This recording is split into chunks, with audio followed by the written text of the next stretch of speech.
Hi everyone, and welcome to Civilization 7. So, I got early access to Civilization 7 and I'm able to show you this preview video. Now, I'm limited to 1 hour only, so I will try to make it as condensed as possible. And my goal for this video is to highlight the core game mechanics. So, with that said, let's get started. We are playing as Augustus of the Greek Empire, because as you might know, in Civilization 7, the leaders are not tied to specific civilizations. You can play as any leader of basically any civilization that you want.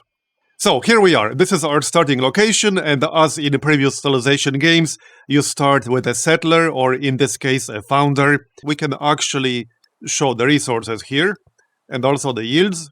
But I'm okay settling on spot, this is perfectly fine. So, here's our capital. Now, there are quite a few things to talk about here.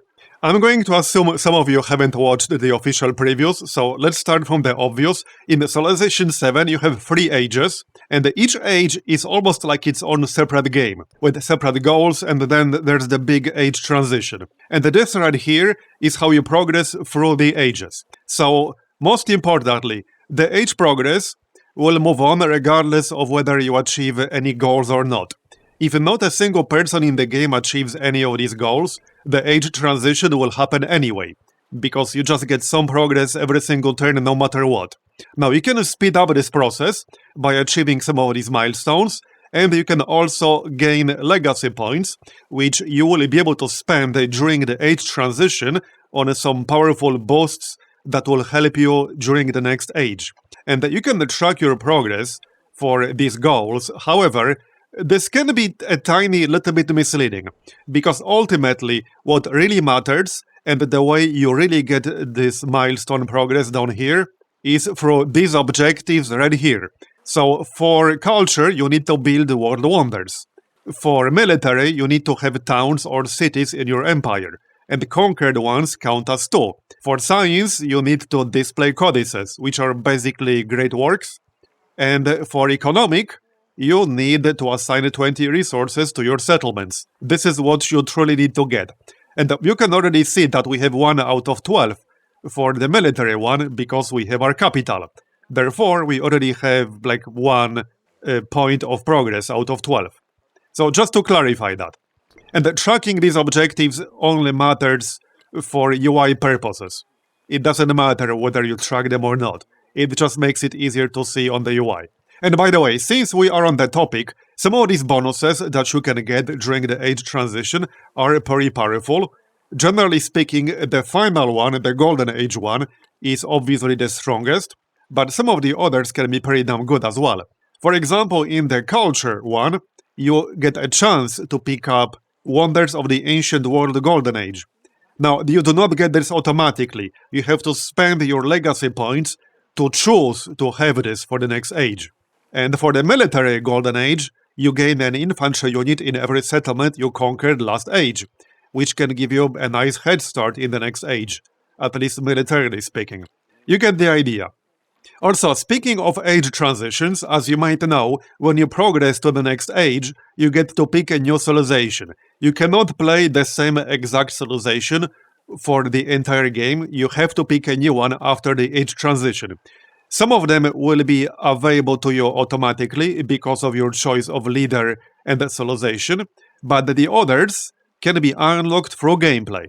So if we look at this player unlock screen right here, we can see exactly what we would have to do to unlock various civilizations. So for example, if I wanted to play as Mongolia in Exploration Age, I can, despite the fact I'm playing as Augustus of Greece. I would just need to have either 3 siege units or improve 3 horses.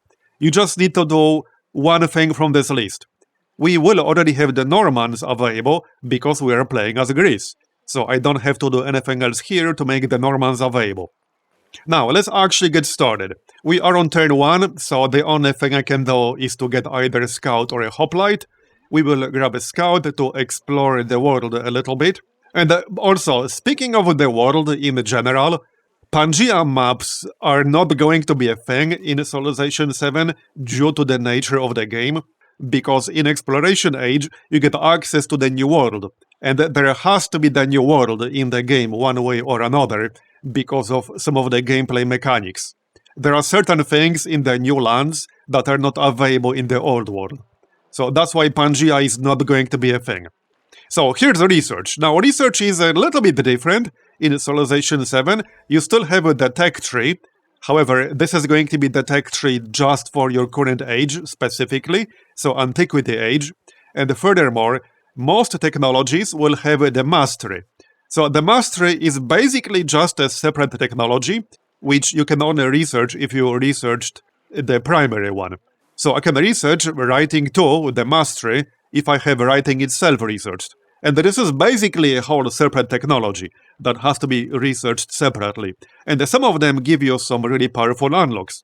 In this case, for example, if I research writing mastery, I will be able to steal technologies from other civilizations, or at least attempt to do so. I will also get +1 science on the science buildings and gain 1 codex. And gaining the codices happens to be one of the goals for science. We need to have 10 if we want to reach the golden age. With that said, keep in mind, you don't need to have 10 to get some of the benefits for the age transition. You just need to reach some of these milestones. If I reach just this milestone over here, which I would need 4 codices for, I will get +1 legacy point. And I will unlock the option to get a scientific attribute point. And now let's talk about probably the most important change in Civilization 7 for city development, which is how buildings work. In Civilization 7, every single building in every single city is built on the actual map. Now, I can build a granary on the city center, and that's because you can have 2 buildings on 1 urban tile. And we only have 1 over here, which is the palace. But every single building is always placed on the map. You will have a lot of urban sprawl later in the game. Now, the granary itself is an ageless building, which means that it survives the age transition, because a lot of the buildings do not. And it's also a warehouse-type building, which means that it gets a bonus yield for, in this case, each farm, pasture, and plantation. There are a few different types of warehouse buildings, and they just get bigger yields depending on what kind of improvements you have in this city. We will grab the granary over here, that's fine. And let's move on to the next turn. So here's the other important mechanic when it comes to city development, city growth. Because we gain the population point, we can grow our city. There are no workers or builders in Civilization 7. The way you expand your city and improve your tiles and resources is through this mechanic over here. When a city gains a population point, you can expand to a new tile. You can also assign a specialist. Obviously not on like turn 5. You need a bigger city for that, but that is also how you get specialists.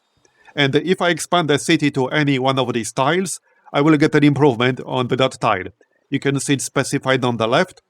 And this is also how you improve the resources. And the resources in Civilization 7 are very powerful. A lot of them have really powerful bonuses. And there's a very interesting mechanic as well, which we'll get to soon enough. But yeah, in case of silver, we get plus 20% gold towards purchasing units. We also have jade, which is plus 15% gold. We got marble. I think we'll just grab this lake tile, because then... Actually, no, let's get this flat tundra, because it's tough for the 1 happiness. That way, our city will grow a tiny little bit faster with the food. Alright, let's go explore with our scout. We already got 2 horses, and as you might remember, in order to unlock Mongolia, we would have to get 3 horses. So we already found 2 of them. And we also discovered a new continent. Okay, so now we can grab the jade. We also got salt, however, the salt is just slightly outside of our range, which is 3 tiles. And we found a ruin. So this gives me a narrative event, and I have 2 choices, except I only really have 1 choice, because I do not have 25 gold. I can get plus 15 culture, which is perfectly fine. That will give us another event over here to get a quest. We can build 3 monuments, or we can have a commander with 3 promotions, or we can just get plus 25 gold. 3 monuments shouldn't be too hard, so we can probably get that, but it will take some time. And here are the civics. So the civic tree is similar to the tech tree. There are also masteries for each civic. However, you also have civics specific to your civilization. So here are the Greek civics. Obviously, this tree is much smaller, but I'm actually excited to see what modders might do with this in the future. There's definitely some potential here. And there's also a similar mechanic for religion in the future. But yeah, this is also how we can unlock our unique quarter, the Parthenon and the Odeon. Let's get the mysticism because that will unlock a pantheon. And maybe we can grab a decent one early on. So here's a government choice. Now, governments are a little bit different in Civilization 7. And when you pick a government, you can see that you will have a choice of 2 different temporary bonuses. And you get to choose one of these bonuses every single time you get a celebration. And you get a celebration when you accumulate enough happiness. You basically get progress towards celebration from your excess happiness. And when you do hit a celebration, 2 things happen. You can pick one of these bonuses, and you also gain a policy slot. So by the end of the age, you can easily have like 9 or 10 policy slots. You can get quite a lot of them. I think in our case, let's maybe get oligarchy. We'll be able to get either a food boost or a production boost towards constructing buildings. This would normally be 10 turns on a standard speed, but I'm playing on online speed because I'm limited to 1 hour. And I wanted to progress through the game a little bit faster. So here's our social policy slot. We start with 1. Let's grab a +1 production, +1 science. And we can see our progress towards the next celebration over here. We will have one in 11 turns. And here's more city growth. So now we could claim the marble. But we could also just get the horses, because the horses will get much better yields. The marble can wait. I don't plan building a wonder just yet. It's too early for that. Not to mention we haven't unlocked any. So I could grab a settler right away. Settlers do not start cities, they start towns. We'll talk about the difference when we get there. But let's grab a settler right away. We can grab some of this land over here. So here's another event. +25 happiness towards the next celebration, and the +15 culture. Or influence. So influence is a diplomatic resource. Most diplomatic actions in Civilization 7 will require influence, and also interacting with neutral settlements also requires influence. One of the big differences with the neutral settlements or city-states in Civilization 7 is that you can actually diplomatically integrate them into your empire. You can just literally turn it into your own city eventually. It does take a fair bit of influence and time, but you can do that. Let's get happiness towards the next celebration. So now we'll get one in 5 turns. Alright, we could grab irrigation, because a garden will be pretty nice for us. It gets bonuses from coastal terrain and navigable rivers. Which, by the way, as you might be aware, navigable rivers are a thing in Civilization 7. We technically have one over here. It's only 1 tile long, but navigable rivers simply means that you can have naval units enter this tile. And there are normal rivers as well. This one is just a normal river. There is another one. There's mysticism, and now we'll be able to pick up our pantheon. Now, most pantheons require an altar to actually give you a bonus. An altar is simply a building that you can build in your cities. Some of the pantheons are pretty similar to the previous Civilization games. Some are new-ish, but, I mean, we still got fertility rights.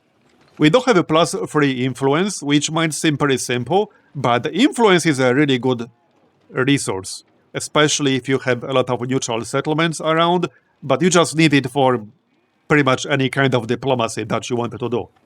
We also have God of the Sea, which is +1 production on fishing boats in settlements with an altar. I think I'm actually going to pick up the influence here. It can be really powerful, and we already get some extra influence because we're Greece. Because normally I would have +10 right now, but I have +13 because I'm Greece. So I get +3 influence per turn on the palace. Which is a 30% bonus at the start of the game, because you start with +10. Alright, let's get discipline. That will unlock the army commander, and we'll get a free one. They have their own skill trees, which are pretty extensive. They gain experience over time. They can have multiple units attached to them and travel with them. Anyway, here we got our first neighbor, and here we have a chance to use some influence if we want to. We could use the influence to have a hostile greeting or a friendly greeting, which is plus 20 or minus 20 relationship. Or I could spend none and do neutral. Let's just do friendly for now. We will not be going to war this early. And here we can see the diplomacy screen. So, like I already mentioned, vast majority of diplomatic interactions require influence, and there are a few categories here. We have treaties, which are fairly self-explanatory, and they are all temporary. So, for example, open borders would last for 7 turns. Again, normally it's longer, but we're playing on online speed. And then there are endeavors. So endeavors are a little bit different. This is kind of like a proposal that you can send to the AI, or they can send it to you. And then the person on the receiving end has a choice of either accepting, blocking it, or supporting it. Here's an example on the tooltip. Culture exchange would give me plus 4 culture per turn if she accepts. She would receive plus 2 culture per turn by default. However, if she uses influence to support this proposal, we will both get plus 6. And this works in the other direction as well. The other AI leaders will eventually use endeavors on me as well, and I will have the option of supporting them. I think we can actually do this. This is fine. Speed up our civic research. So now we got plus 17 culture per turn, up from 11. Now I could build an altar right away, and by the way, these yields that you can see on the buildings list, these are not the yields that you will get necessarily. This is showing you what the best case scenario for this building is. So the best case scenario right now would be building it right here. And also one thing I haven't mentioned, which should probably be fairly self-explanatory, these colors right here indicate what's going to happen when you place this building on that tile. These are existing urban districts, which still have some room for another building. The light green are unused tiles that you can convert to an urban tile, and the yellow tiles are existing rural districts, so basically improvements that are already being worked by the city. I can still place a building here and convert it to an urban tile, however, that will replace the farm, and you cannot go back. Same with these other tiles. If I convert an unused tile into an urban tile, I will never be able to place an improvement here and use it as a rural district. It will stay as an urban district basically forever. So anyway, let's grab the altar, because I want to also get this influence. And here's our settler. This is the settler lens, which shows you where fresh water is. That's this color right here. It shows you where you can settle, but there's no fresh water. And it can show you where you cannot settle. In Civilization 7, you cannot settle on top of resources. I think we'll move in this general direction, probably settle over here. This is a good suggestion. And we also have a neutral unit over here. These are hostile. So these guys are from a nearby neutral settlement. We can try to find it. Yeah, there it is. So this is basically what replaced city-states. These are very similar to barbarian clans in Civilization 6. Right now, I could spend my influence to start befriending them, which would cost me 85, so we can do that on the next turn. I could also incite a raid, so I could make them target Isabella if I wanted to, which would cost me 30. And once we become the Suzerain, we get an option of one of the several different bonuses. You don't always get the same bonus from like different city-states. You can choose what kind of bonus you want to get. And then, once you are the Suzerain, you will have the option of integrating that city into your empire. At that point, it becomes just your city straight up. Which is actually pretty important, because after the age transition, the neutral city-states will actually go away. A lot of them will straight up disappear. However, they will not if you integrated them into your empire. Now, if I do settle over here, there's a pretty decent chance they will attack me until I become friendly. I definitely want to integrate them eventually, so we will spend our influence and start befriending them. I will get plus 2 per turn, and I'm going to need 15 turns to reach the Suzerain status. In 8 turns, they will become friendly with me and no longer attack me. So hopefully we can do that before they get any silly ideas of attacking my town. And here we got the celebration, so this unlocked another social policy slot, as I mentioned earlier, and we can pick one of the two bonuses. So let's pick up the production bonus to speed up our altar construction. And we'll pick up the culture here. So we'll settle, yeah, probably right here. This one is also acceptable. If we settle over here, we'll be able to reach the hides. But the plan is to integrate the city anyway. So I think I'd rather have fresh water available in this situation. Now I can also settle over here, which is not a terrible idea, because my capital will have the marble anyway, so we have no real need to be in range of the marble. We can settle over here instead. And there might be more resources to the northeast, or at least some decent tiles. And we'll take a look. Okay, there are some resources over there. They are a little bit further away than I would have liked, but they are still in range.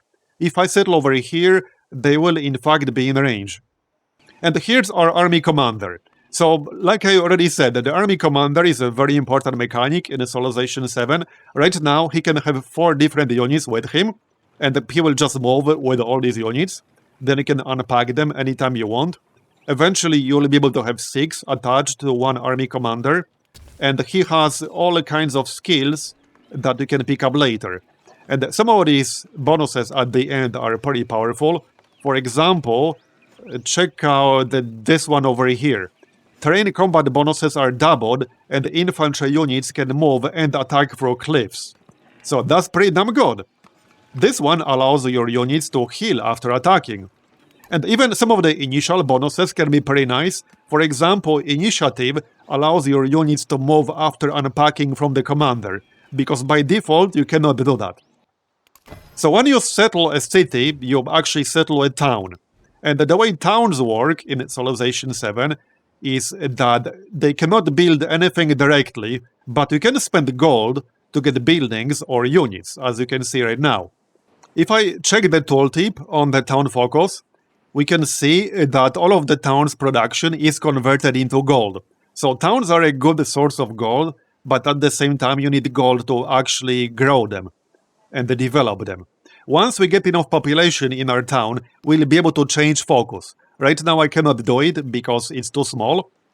And one thing with towns is that once you pick your focus, the town will send all of its food to its connected city. So we can already see that there's a road to our capital.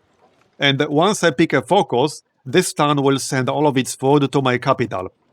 So you can have multiple towns supporting one massive metropolis. That is a thing you can do. Okay, and here we can see that our diplomatic action culture exchange has completed. So I can do this again, which will cost me 27. But I can also add support to befriend this neutral city faster. I can already see that I got competition from Spain, or from Isabella in this case. So I'm going to add some support because I want this city. I certainly do not want Isabella to have it. So now we'll get it in 7 turns. Okay, here's another one to the north. Now we can unlock the other half of our unique quarter. And speaking of unique quarters, one thing to really watch out for in Civilization 7 is where you build them. Because in order to get your actual unique quarter, you need to get both these buildings in the same urban district. However, nothing is stopping you from building, let's say, the Parthenon on this existing urban tile with one existing building. The game will not stop you from doing that. Okay, here's a very powerful resource, the camels. This is a very special resource because it increases the number of resources that can be assigned to a city by 2. And the way that works is through this screen over here. This is the resource allocation screen. And when you get resources, you can move them and assign them to a different city. Now, you can only do this when you connect a new one, so I can't do it right now. So this means resources are very, very powerful in Civilization 7, and the camels are also very powerful, because you get more slots in any city of your choice, and you can move the camels themselves to any city you want. So what I'm really saying here is that if you connect a resource in a city, you can use that resource in any other city anywhere on the map. So if I had a city halfway across the continent, I could still use any of the resources that my capital has connected in that other city. So yeah, that makes resources really important in Civ 7. Okay, let's attack this slinger over here. One thing I also like is that you can build temporary fortifications with any unit, and then when you move that unit out of that tile, the fortifications will stay, and you can move a different unit into that tile. So what you can do is build fortifications with one unit, move it out, and then move another unit into an already constructed temporary fortification. And this is a navigable river over here, so that might come in handy later. You see how long this navigable river is? If I took over this city over here, this city would literally be able to build a navy and then send it into the ocean. So navigable rivers are pretty damn powerful in Civilization 7. Spring flowers. Oh, we actually found a natural wonder. I have not seen this one. And I have around 30 hours in the game so far. Plus 10 land trade route range to this settlement. 2 food, 2 culture, 2 happiness. That's a really nice one. It's a little bit far away, but maybe I can get there. I might need another unit here. But now we constructed the fortifications, I can use them with my hoplite. Okay, we got a promotion. So now we can use 1 point on our army commander. So let's just grab a bastion. Plus 2 combat strength for land units within the commander radius when defending. Can't really go wrong with that, especially in our current situation. Okay, we are now friendly with this city over here, but we are not the suzerain yet. That will come like soon, but not yet. Let's speed up the building construction, plus 30%. And we have another policy slot because, again, we just hit another celebration. Plus 50% influence towards the initiating and progressing the Befriend Independent project. That's going to be really, really good for us. And now I only need 57. Let's get started on that right away. One of the There. most spectacular. Oh, Great Barrier Reef, nice. Do nothing. It's a little bit far away. Let's check out the exact effect there. Oh, it's actually pretty close. Interesting. Isabella has it. Yeah, plus 2 science on adjacent marine terrain. 4 food, 4 science, 4 happiness. That is really good, wow. As expected, I suppose. It was also good in old civilization. And here's another AI, Benjamin Franklin. Let's go with a neutral greeting here. I wanted to save my influence. Okay, we do have 128. I want to go south to find this town, village, whatever you want to call it. So let's take care of this dude.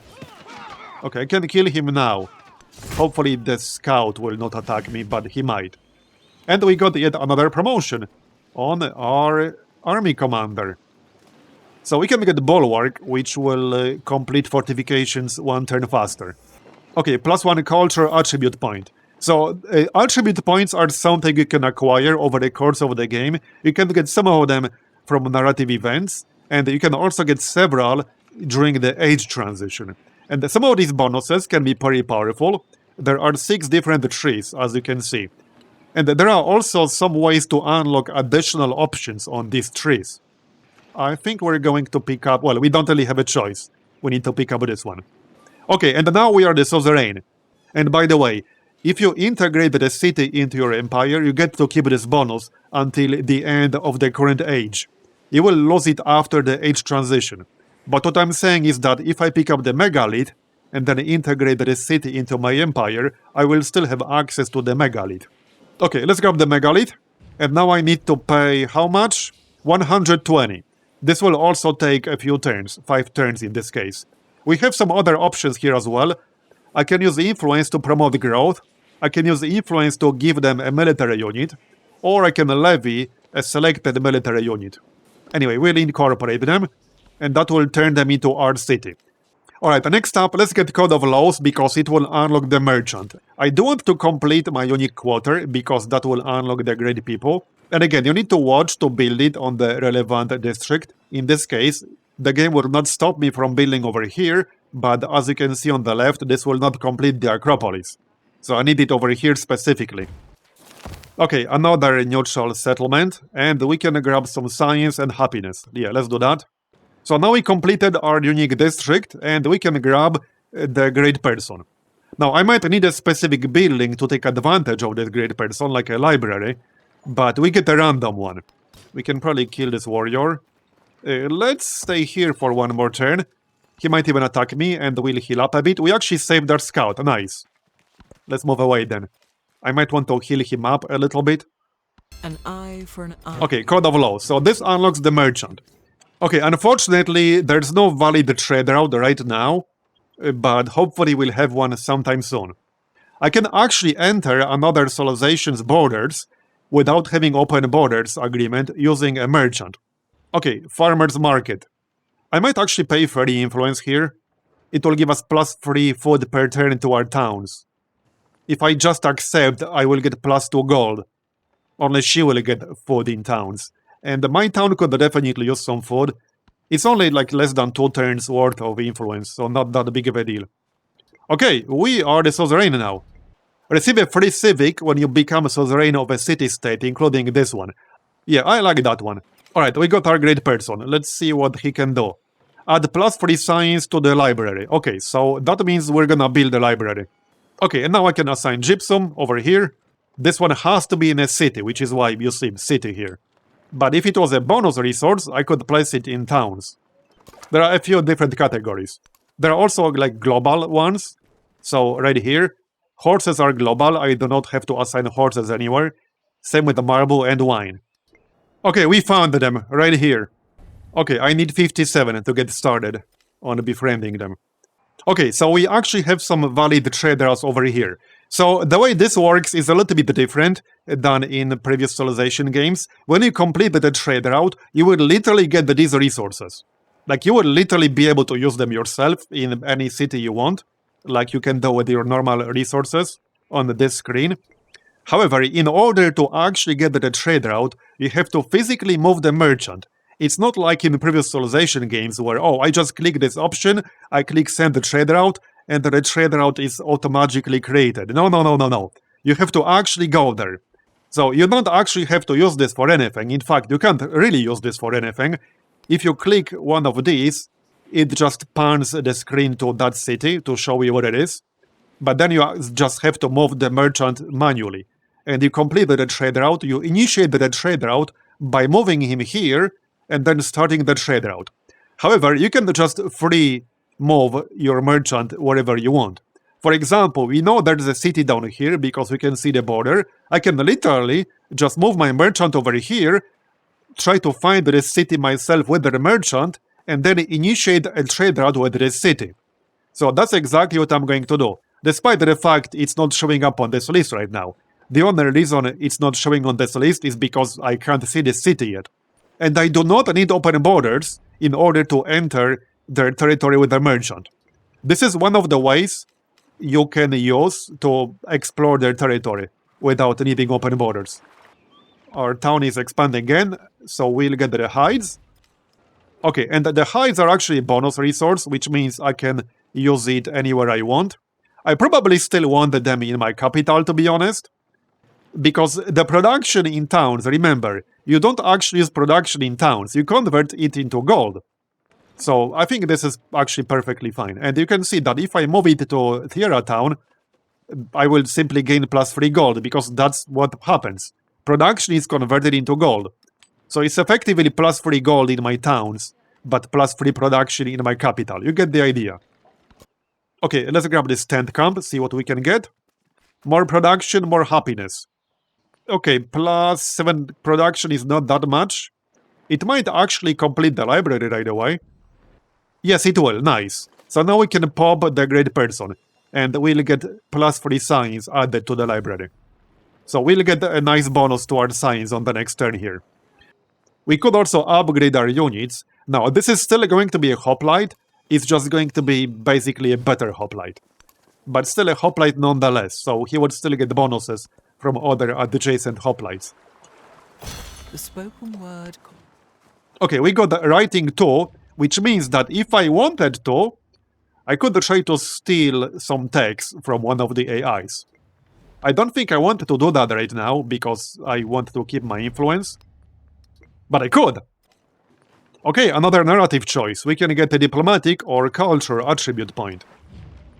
Yeah, let's get the diplomatic one. That way we can pick up plus 50% influence towards initiating and progressing befriend independent action. There you go, very nice. How's this town doing right now? I cannot support with just 25. So let's do that. And then I could do it again with 28. Heck yeah, let's make it faster. Only 7 turns to become the Suzerain. Heck yeah. And now we can grab more influence, or we can get a codex.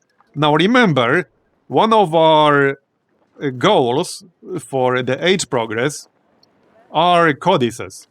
And here we can see everyone's progress right now. We can also see the totals for legacy points. Yeah, let's grab a codex.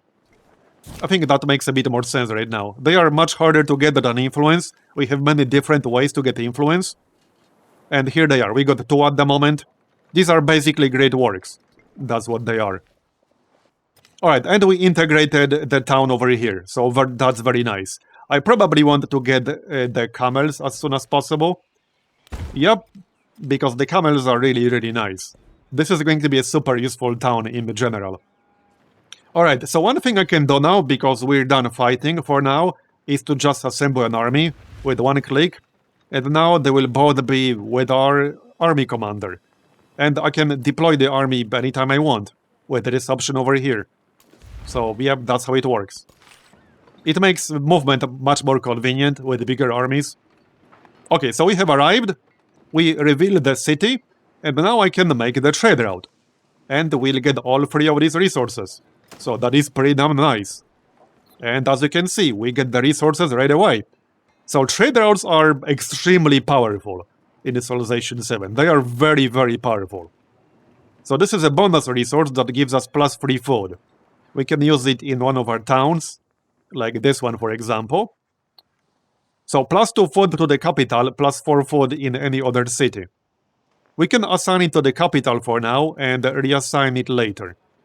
So all of these, okay, this is a bonus resource. So we can do this. This will give me plus 2 food, plus 2 production to the capital. And again, this will give me effectively gold. And there we go.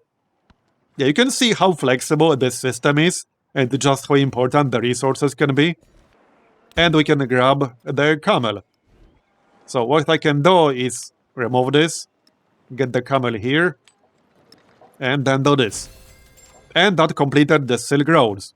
So this is something I mentioned at the start. Ultimately, what truly matters are these objectives here. You need to assign resources to get points towards the economic progress here. So now I already unlocked the first major milestone. This will give me 1 economic legacy point during the age transition. And I will be able to pick up an economic attribute point. For the next one, I need 8 more resources assigned to my cities. Also, the first time anyone in the game reaches one of these major milestones, everybody gets a little bit of age progression. Okay, so Isabella wants an alliance. This is actually the first time I had an AI propose an alliance, and I have around 30 hours. I will accept that. It doesn't cost us anything, and I don't plan going to war with her. So this is perfectly fine, we can be allied. Alright, we got another settler in Athens, so let's go in this general direction. We can grab the horse. We can get 2 horses with 1 city. We can also get incense, which is plus 10% science. That's definitely nice. Now, I wouldn't mind getting some wonders.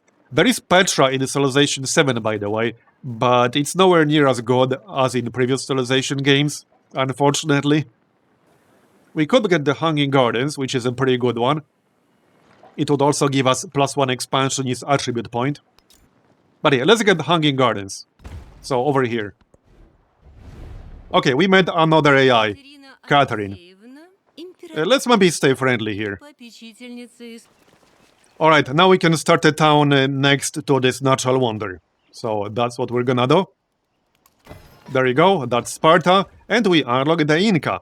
Have 3 settlements with at least 3 mountains each. There you go. Okay, and while this will only give me 1 production, I do want to claim the wonder as soon as possible. And we cannot claim mountains right now. You can do that later, but we can't do that yet. Alright, and we can start yet another city. I think I want one over here, because this way we'll have fresh water, we'll have both the horses, and we'll have the incense. I could also do it here, but I don't think I want to move any further away from my capital. This spot is perfectly fine, I think. Yes, it is. And done, we achieved another milestone. So for military milestones in Antiquity Age, you don't actually have to go to war. And you can see why these objectives right here might be a little bit misleading. I don't actually have to do this. The reason why the game is telling you to do this is because, well, you get more points by having conquered settlements. And it's pretty hard to conquer any settlements if you don't have a military, you know? But you don't actually have to do that. All you really have to do is to have 12 towns or cities in your empire, and the conquered ones will count as 2. That's what you need to do. That's how you get these milestones down here. And we unlocked Mongolia now, because we improved 3 horses. So I already unlocked several options for my next age. And even if you're not actively trying to do it, it's just going to happen through normal gameplay. But obviously some of them need to be pursued a little bit more actively than others. Okay, let's start befriending these guys. And I will add some support. We can probably do that. Now, we are slightly over our limit, but that just means I get a happiness penalty. And if I check resource allocation, I can see happiness everywhere. So we are at -1 in Corinthos town. I think I had a resource which adds a little bit of happiness. Yeah, right here. Now, I can't move this until I improve a new resource, but I could move it down here. Now, happiness is actually pretty important if you drop into the negatives, because if your town or a city stays in the negatives long enough, it can actually flip to a different civilization. And you do not want that happening. And vice versa. However, I don't actually have to integrate this city. I can just stay as the Suzerain for now. Oh yeah, speaking of which, we can already pick up our Suzerain bonus. So, Hill Fort improvement allows the training of the Foderati land unit. I don't know what that is, and I think I would like to find out. The Hill Fort sounds really powerful for defense, but let's grab this unit here. I want to see what exactly that is. Those who delight to attack. There it is, only 1 turn to train one. Tier 1 city-state unique infantry unit, up to 20% cheaper to purchase. Each one is slightly more expensive than the last. +2 combat strength for each adjacent military unit. For each adjacent military unit. That's actually pretty damn good. Only 40 gold to buy this. Speaking of gold, we can actually convert a town to a city. Okay, let's actually convert this one. So that will cost me 200 gold. Done. And now we can start building things. So since this is a city now, I can move some of the resources that have to be in a city specifically. So I'm going to move the gypsum, because this gives a greater production bonus when it's in a non-capital city. We can also move the camel. So let's do this first. Move the camel here. And we'll give this city a very nice production boost. See? So we went from how much to how much? We went from 9 production up to what, 17? Up to 21. So I more than doubled my production by doing this. You see how powerful this is. Resources are super important in Civilization 7, and they are very powerful and very flexible. By the way, one thing I don't think I mentioned yet is that there are 2 different settings for game speed in Civilization 7. So there's the traditional game pace, which is the same as in previous Civilization games, but you can also change how quickly the age progress goes. So it's an entirely separate setting. You can make it go faster, or you can make it go slower, the age progress specifically. Okay, we got ourselves a wonder. And I don't need 1 more wonder if I want to get this cultural legacy point. And I need to do this by the end of this age, obviously. And this is where I could start assigning some specialists if I wanted to. As you can see, that's the blue one. I can have a maximum of 1 specialist per tie right now. There are some ways to increase that cap later on. Right, so since I want to increase my settlement limit, we can get organized military. And this will give us +1 settlement limit. And also some other things. Oh yeah, and since I unlocked walls, we can talk briefly about how exactly that works. So you can build walls multiple times around any urban district, and in order to capture a settlement, every single fortified district needs to be conquered. So if you build walls in 3 different districts, then each one has to be conquered. And we are the suzerain of another city. And I also spent some gold to grab a merchant. So we can send a merchant here, to Cahokia, and we'll get all this stuff. And we can get another +1 settlement limit if we pick up entertainment. So we can do that, that will take 4 turns, and I could already get started on integrating one of the cities. I think this one will be more valuable than this one, because the location of this one down here is kind of awkward. So that's what I'm gonna do. Let's just start incorporating them. That's 120. And here's another neutral city. I can befriend them as well. Yeah, add some support. And I completed another milestone, because I assigned yet another resource. We can check our progress right now, and we got 14 out of 20 in the Silk Roads. And that means I got this second major milestone right here. This will unlock the Master Caravaneer option for the next age. So +5 gold for every trade route in antiquity. Even a great... And there it is. I increased my settlement limit, and at the same exact time, the neutral city has been integrated into my empire. Also, this city here gives me access to iron, which gives all our infantry units +1 combat strength. So you don't need iron to build units, but you get a direct combat bonus from iron. And we can grab +1 cultural attribute point. There we go. That is pretty nice. Now I can pick up +25% culture towards studying civic masteries. And we get another Suzerain bonus. So in this case, I'm going to grab the gemstones. +4 production and +5% gold. That is pretty nice. Eye for an eye. And we got the wonder, which means I got another milestone. Endure after the We can check our progress. We are also 64% towards the next age. So this is my progress. And again, like I mentioned at the start, you don't actually have to complete any of these. Obviously you do if you want to get the Golden Age bonus, but you don't have to. You can just work on some of them, any combination of them or none of them. I could probably get this milestone over here, in military. This will also give me an option to have +2 settlement limit in the next age, which is pretty damn powerful. So I probably want to try getting this. You get the idea. In fact, I could get that one pretty easily. I might have to go over my settlement limit temporarily, but that's not that big of a deal. And there's the trade route. So I can complete this now, and we'll get all of these resources listed over here. Done. Now I just need to wait for some markets, and then I'll be able to assign these. I have like 3 markets queued up. Now, in order to convert yet another city, I would need 425 gold now. So the cost does go up. Alright, we have enough gold. Let's convert Sparta into a city here. It will cost me 400 in this case. And this is a pretty important city with the natural wonder. It has decent population now. We can convert it. And as we can see right now, I'm literally just 1 more resource away from getting the economic golden age. And since we are only at 67% towards the next age, we'll be able to get that pretty easily, actually. In fact, we can probably get that once we complete integrating this city. It has silk in range, so I could claim that.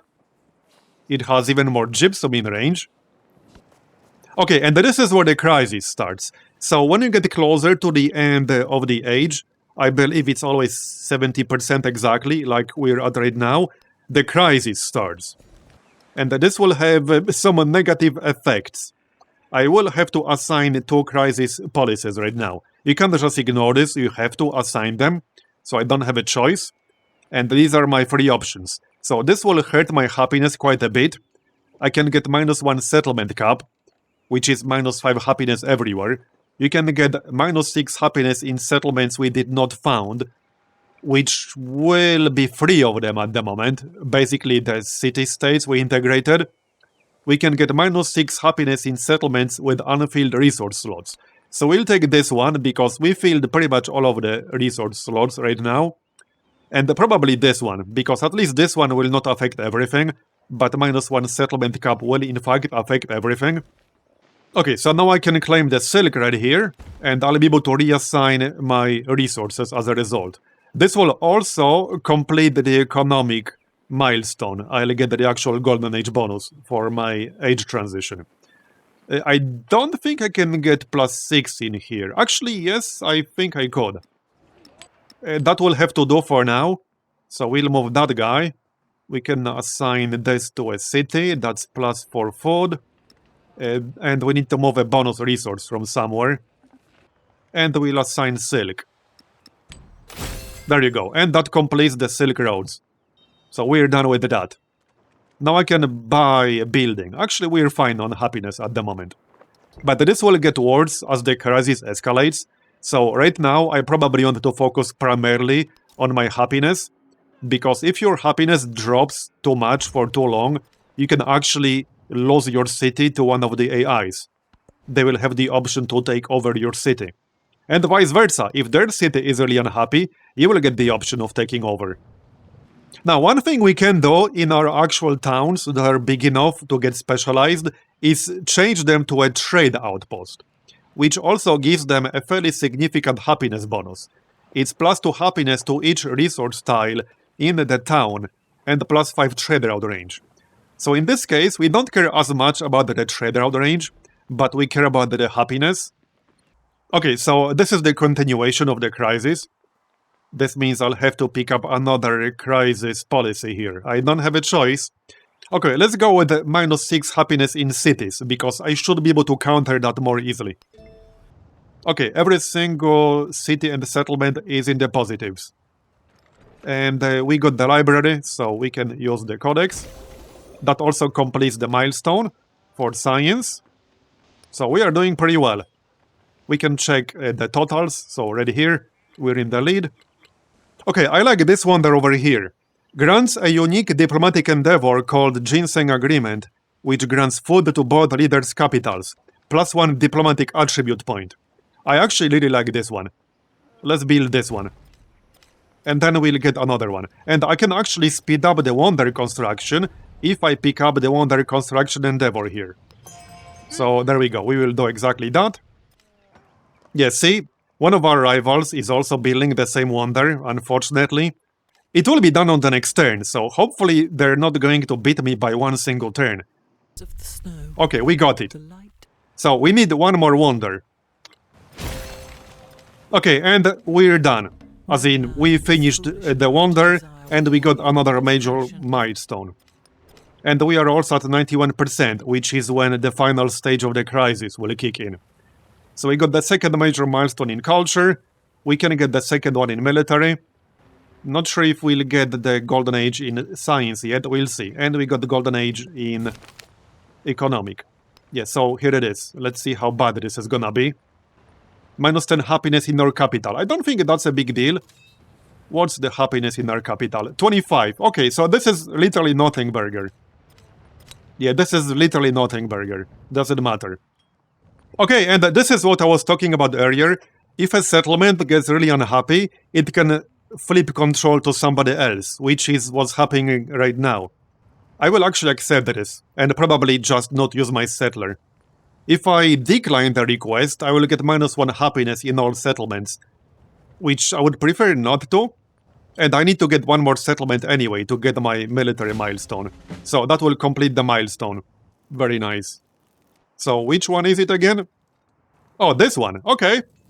Yes, so -12 happiness. We probably want to take care of that. We can switch to trade outpost. So that's -8. We can grab the altar. That's +3. We can also move some resources. We should be alright. Okay, so we completed Future Civic. We are at 100% now. So unfortunately, I will be 2 turns short to complete my science objective here. But that's alright. I think we've done pretty well. I would say we will have quite a few points to use during the age transition. And I will show you how the age transition actually works, obviously. and what we can do with the points that we earned during the Antiquity Age.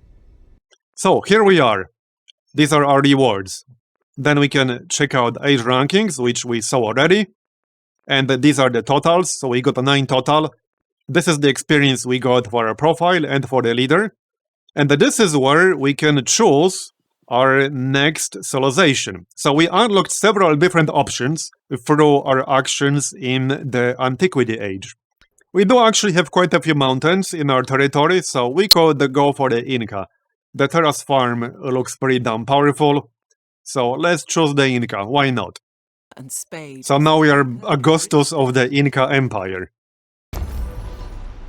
Okay, so this is where Exploration Age starts, and now we can't quite see it yet, but the map has expanded, and we'll get access to new lands, the New World. And the New World will have certain types of resources that cannot spawn in the Old World. So one of your goals will be improving them. I can show you what the milestone objectives are for this age.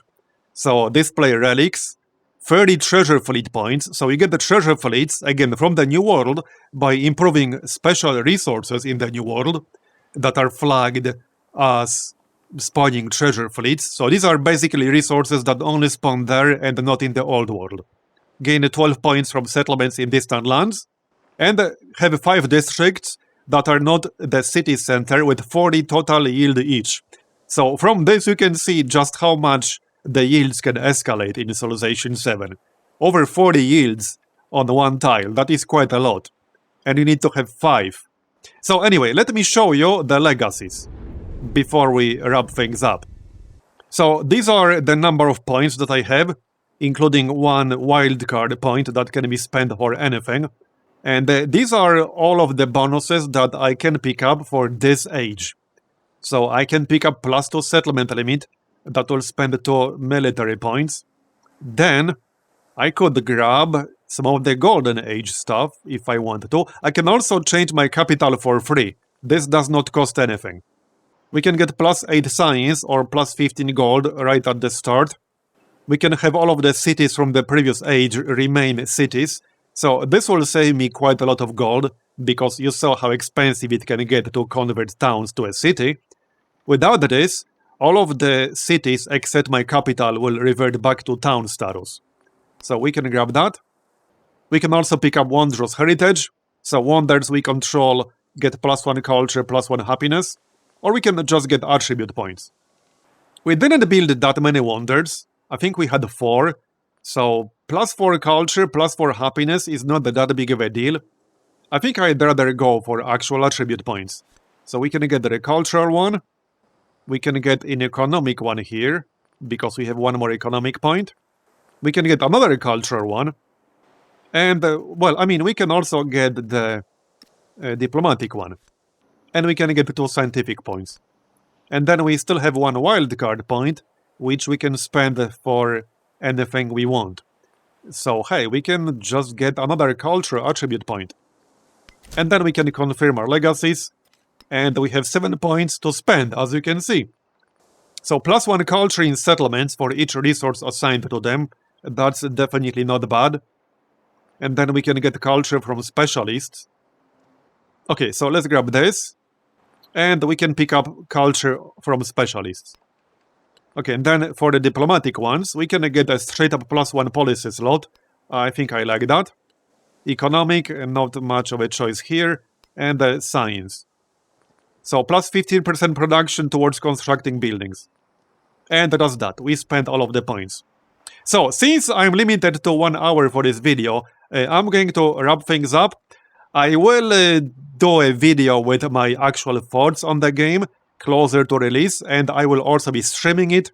So yeah, stay tuned for that. But for now, again, thanks for watching. I appreciate it. I will see you next time. Bye-bye. Have a good one. Also, here's a small bonus because I can include up to an hour of footage. This is the very end of Exploration Age from one of my previous playthroughs. I was playing as Confucius, in this case of Ming, and you can already see all the urban sprawl that's happening right here. These are two cities, and they have a lot of urban districts. I have some pillaged districts because of the crisis at the end of this age. I have multiple towns in the New World. Here are some of the resources that are used for the treasure fleet. I actually had another treasure fleet on the way, but since the age already ended, it's not going to make it. I have good relations with some AIs, but not the others. And I completed some of the goals. I was pretty close to getting Golden Age for culture, but unfortunately, I didn't quite get there. I did have a war or two when some of my neighbors tried to take some of my disconnected cities like this one, but I managed to defend myself, mostly by just buying units. I had pretty damn good income here. And that's it for this video again, so thanks for watching, I hope you enjoyed it, I will see you next time.